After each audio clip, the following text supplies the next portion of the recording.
நீலகிரிக்கு இடைத்தேர்தல் வரும், தூத்துக்குடிக்கு இடைத்தேர்தல் வரும். அதற்கு பின்பு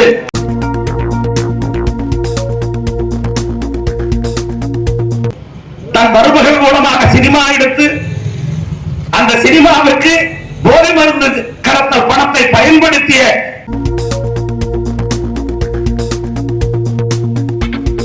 ஒரு பவன் கல்யாண் இன்றைக்கு ராஜசேகர் ரெட்டியுடைய மகன் ஜெகன்மோகன் ரெட்டியை துரத்தி வெளியே ஓட்டி விட்டான் அல்லவா? படிக்காத முட்டாளா, தத்திடா, தத்திங்கிற வார்த்தையை சொன்னதே அவன் அப்பன்னா. நாம் இன்றைக்கு பிறகையை ஏந்தவில்லை.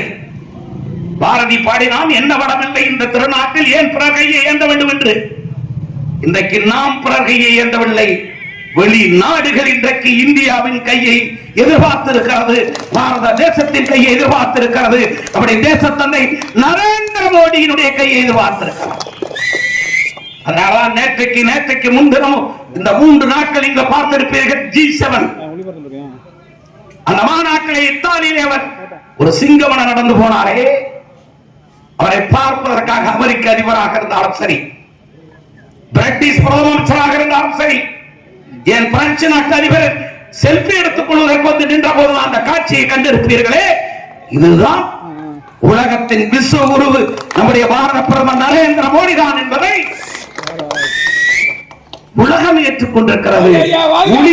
உரியவரம் ஏற்றுக்கொள்ளவில்லை என்றால் அதற்காக நம்முடைய பாரத பிரதமர் நரேந்திர மோடியினுடைய வாழ்க்கை குறைந்து விடாது. இந்த தமிழகம் ஏற்றுக்கொள்ளுகிற காலம் 2026 வந்தே தீரும். அதற்கு முன்பு தெரியும். அதற்கு முன்பு நீலகிரிக்கு இடைத்தேர்தல் வரும், தூத்துக்குடிக்கு இடைத்தேர்தல் வரும். அதற்கு பின்பு நாடு ஒரு புதிய காட்சியை காணும். பல்வேறு வழக்குகள், உப்பை தின்றவன் தண்ணீர் குடித்துத்தான் தீர வேண்டும். கஞ்சா கடத்தியவனும் ஏமாந்து ஒதுங்கி மற்றவனை ஏமாற்றி விடலாம் என்று கருத முடியாது. போதை மருந்து கடத்தி அதனால் வந்த வருமானத்தை வைத்து தன் மருமகள் மூலமாக சினிமா எடுத்து அந்த சினிமாவிற்கு போதை மருந்து கடத்தல் பணத்தை பயன்படுத்திய வரலாறெல்லாம் அடுக்கடுக்காக இன்றைக்கு கோப்புகளாக பாரத பிரதமர் நரேந்திர மோடியினுடைய மேஜை மேலே வரிசையாக அடுக்கி வைக்கப்பட்டது. பொருண்டு எல்லாவற்றிற்கும் ஒரு காலம் இருக்கிறது.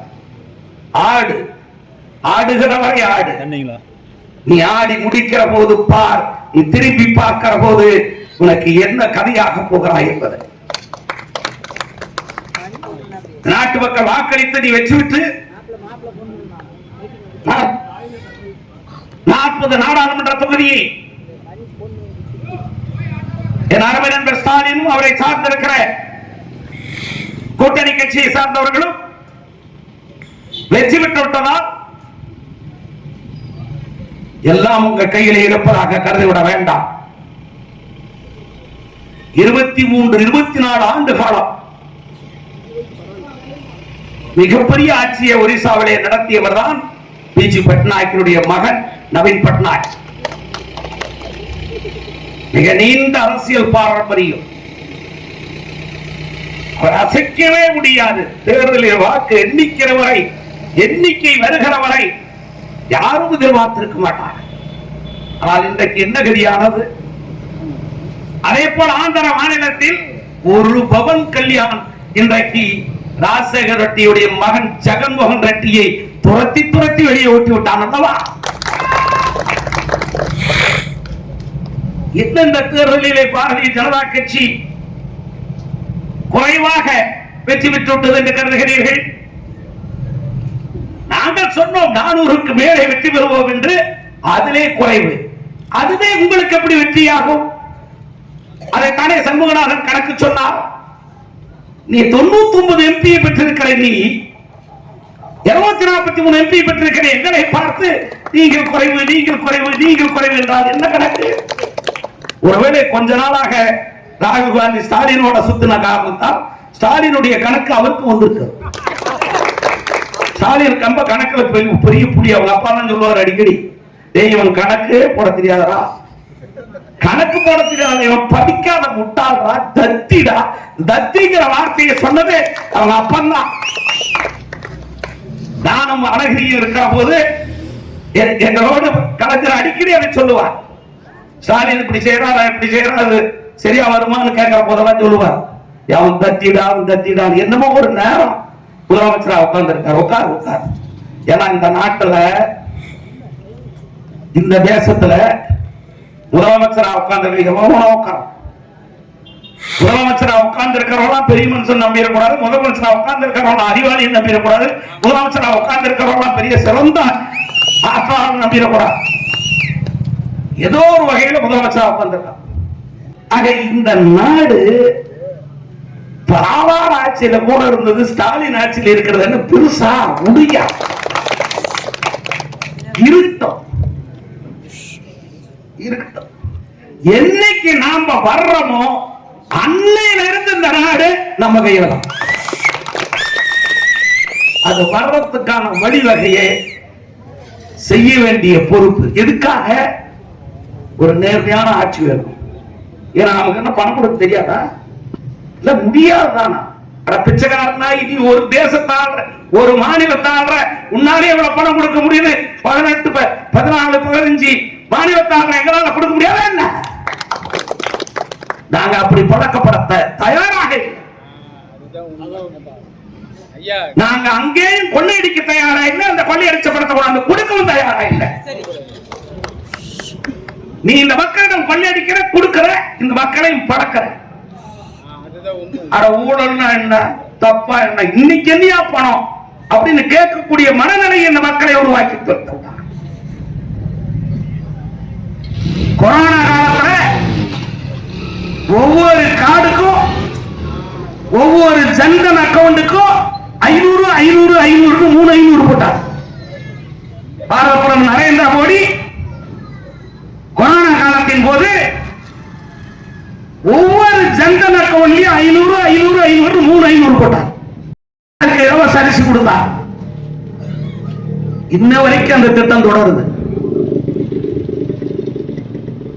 வீடு வீடுக்கு குடிநீர் இணைப்பு தந்தார். அதெல்லாம் தெரியல, அதெல்லாம் பெருசா தெரியல. 2 தடுப்பூசி போட்டாரு.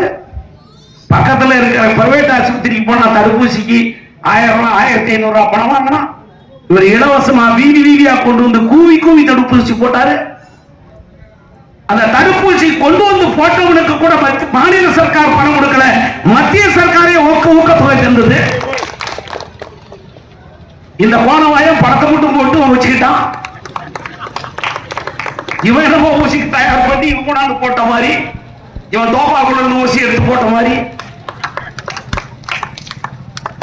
இந்த ஜனங்களுக்கு அதெல்லாம் தெரியல.